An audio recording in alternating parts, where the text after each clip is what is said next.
Alright guys, so today we're going to be talking about exponents and the different properties associated with exponents. So let's say we have 3 to the 4th power. That 3, that's called the base. The 4, that's your exponent.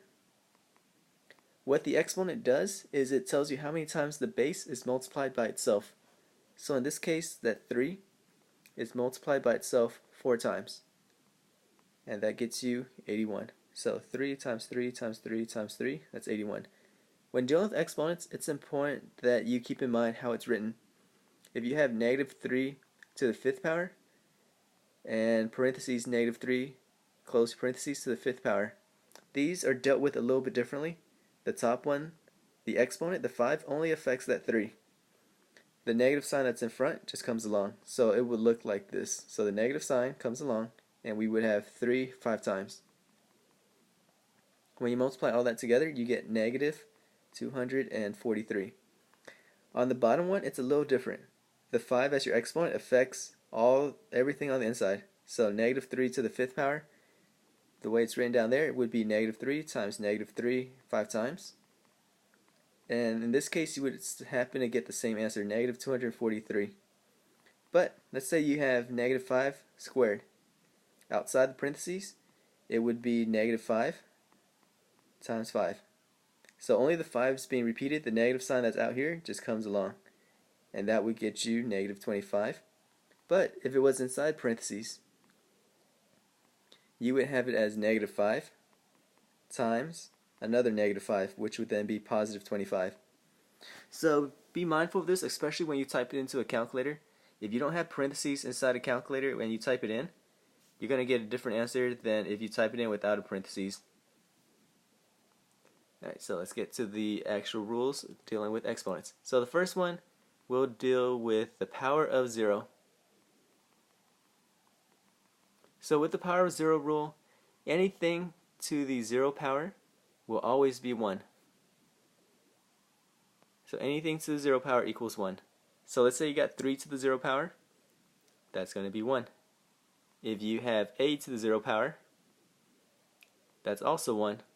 Or if you have a bunch of things to the 0 power, so all this is inside parentheses and it's to the 0 power, so all that becomes 1. Or if you have negative 3 to the 0 power, again, the 0 only affects that 3, not the negative sign. So the negative sign still comes along, and then 3 to the 0 power is 1. So in this case, you'll get negative 1. So the reasoning for that is, let's look at it through an example. So let's say we have 3 to the 1st power, we know that's 3. 3 to the 2nd power, we know that's 9. 3 to the 3rd power, we know that's 27. So if we're going backwards, we would have 3 to the 0 up here. So to get from one term to the other, if we're going backwards, we're dividing by 3. So 27 divided by 3 is 9. 9 divided by 3 is 3. 3 divided by 3 gets you back to our last one, 3 to the 0 power, which is 1. So anything to the 0 power is always going to be 1. Alright, so the next rule we're going to deal with is the negative exponent rule.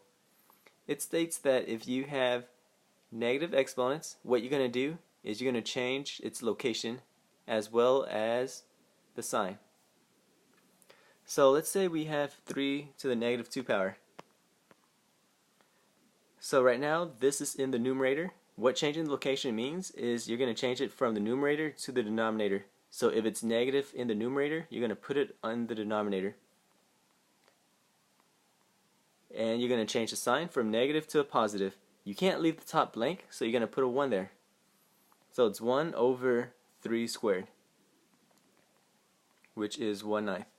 Or if you have 2 over 3 to the negative 3 power. So this exponent is negative and it's on the bottom. What we're going to do is take that, move it to the opposite location, which in this case is on top. So we're going to have 2 times 3, and this time we're going to change our exponent to the positive. So it's going to be 3 to the 3rd power. So doing that math, 3 to the 3rd is 27. 2 times 27, that's 54. Alright, so let's try another one. So let's say we have 5x to the negative 2 power. So the x has a negative exponent attached to it. So what we're going to do is take that piece, since it's in the numerator, we're going to move it to the denominator. We still have our 5 left on top. On the bottom, we're going to have x positive 2. So again, once you move its location, you're going to change the sign of the exponent. So let's say you have 2x squared over 3y5. So this y that's negative 5 is on the bottom. So we're going to take this, we're going to change its location. We're going to move it to the top. So then on top you're going to have 2x squared that's already there, that comes along, and then now we're going to have y5 next to it. On the bottom we still have a 3. And that's it. So one more. So let's say we have 3x negative 4 over 2y negative 6. So in this case we have two things that get moved. We have an x that has a negative 4 exponent on top. We also have a y that has a negative 6 exponent on the bottom. So we're going to move both pieces. We're going to take the x that has a negative 4 exponent, move it to the bottom. We're going to take the y that has a negative 6 exponent and move it to the top. So on top you're now going to have 3y positive 6 over 2x positive 4. Alright, so don't forget, whenever you move terms, if you move the x negative 4 to the bottom, you're going to change the sign of the exponent, so it's x positive 4. Same thing with the bottom, y negative 6, moved it to the top, so we get y positive 6.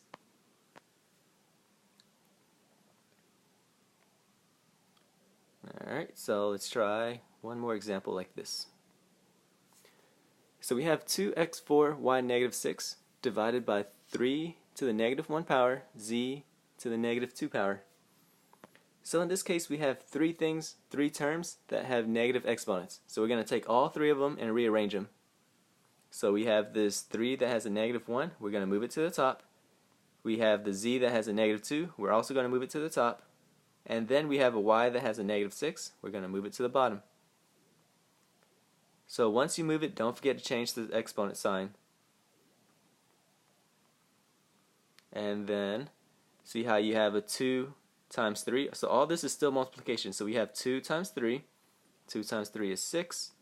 And there's no other like terms, so this is going to be your answer. 6x4 z squared over y6. Alright, so the next rule we have is the product of a power rule. So that rule states that when you're multiplying, you're going to add the exponents. And then you have to be careful when you add them, they have to have the same base. So when you multiply, you add the exponents. They must have the same base in order for you to use this rule. So let's say you have x squared times x cubed. So you're multiplying these two terms, they're both have the same variable, they're both x's. So what you're going to do is you're going to add the exponents. So that gets you x5. Another way of looking at this is that x squared means x is there 2 times. X cubed means x is there 3 times. So when you group them all together, you have a total of 5 of them. So you can rewrite it shorthand as x to the 5th power. So it's the same concept whether you break it apart and combine them, or you want to just add the exponents the way they are now.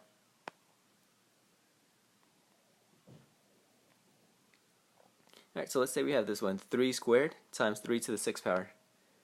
So again, you're still multiplying. So when you multiply with the same base, you can add the exponents.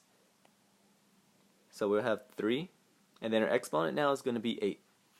6 plus 2. Alright, so let's say we have another example with x7, y6, x5, y15. With this one, we can go through and combine them. Remember that the order doesn't matter when you are multiplying. So you have x7 right here and x5 right there. We can go through and combine those together to get ourselves x12. And then likewise with the y, we got y6 and y15. We can combine those together as well, and we'll get y21. So again, when you're multiplying, you're adding the exponents. So we added the 7 and the 5 together to get us 12. And then we went back and did the y's. We got 6 and 15 to get us 21. Alright, so one more example like this. So in this case, we have x negative 2, y 4, y 8 divided by x 4. So the way you want to deal with this one is whenever you have negative exponents, you want to go ahead and move them first. So on top you have x negative 2. So you want to take that piece, change its location. So since it's on the numerator, you're going to move it to the denominator, and you're going to change the sign. So it's going to be x positive 2 on the bottom. So now what you're going to do is go through and start combining terms. So on top you have y4 times y8. So again, when we're multiplying, we're going to add the exponents. So you get y12. On the bottom, you're going to get x6. So we're adding these two. 4 and 2 gets us 6. Alright, so we got the next rule, which is the quotient of a power. When dividing, what you're going to do is subtract the exponents. And again, they still have to have the same base. So let's say you have x6 divided by x4. That's division, so we're going to go through and subtract them. So 6 minus 4 is going to be 2. We're going to keep it wherever the bigger variable is, wherever the bigger exponent is. So it's bigger on top, so we're going to rewrite or write our answer as x squared on top. So another way you can look at this is that x6 means there are 6 x's on top. x4 means there's 4 of them on the bottom. So you can do this with everything. Just write it down until you get the hang of it. And what you're going to do now is go through and reduce them. So cross out the same thing on top with the same thing on the bottom. So you can cross out 1 on top, 1 on the bottom, and keep on doing that 4 more times, leaving you with 2 left in the numerator. So that's why your answer is just x squared.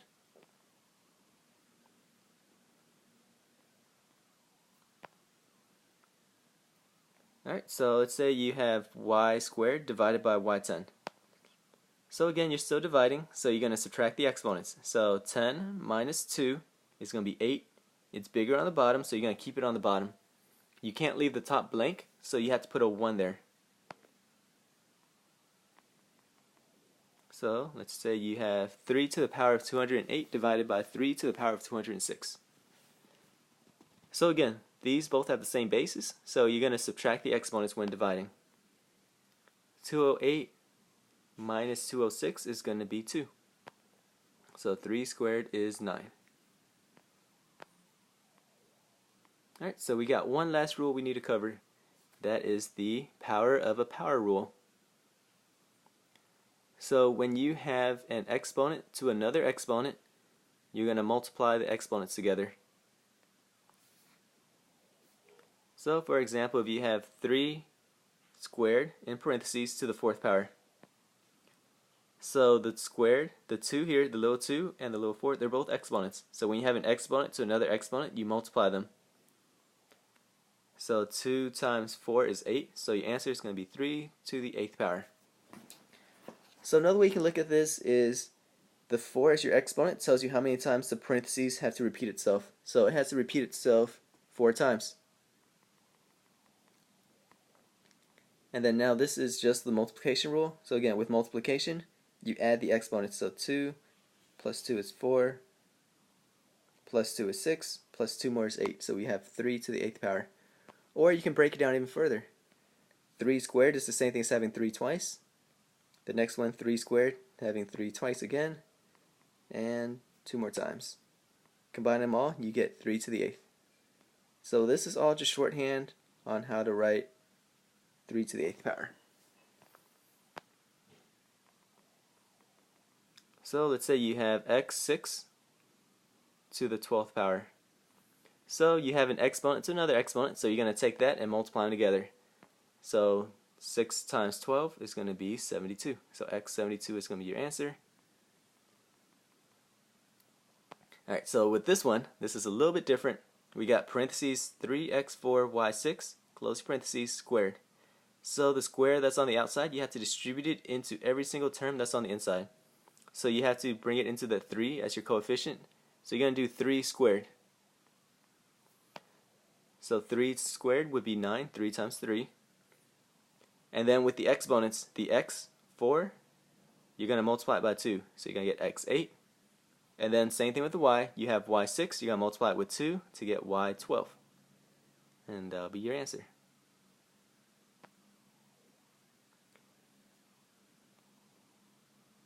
Alright, so this is it for this lesson. See y'all again on the next one.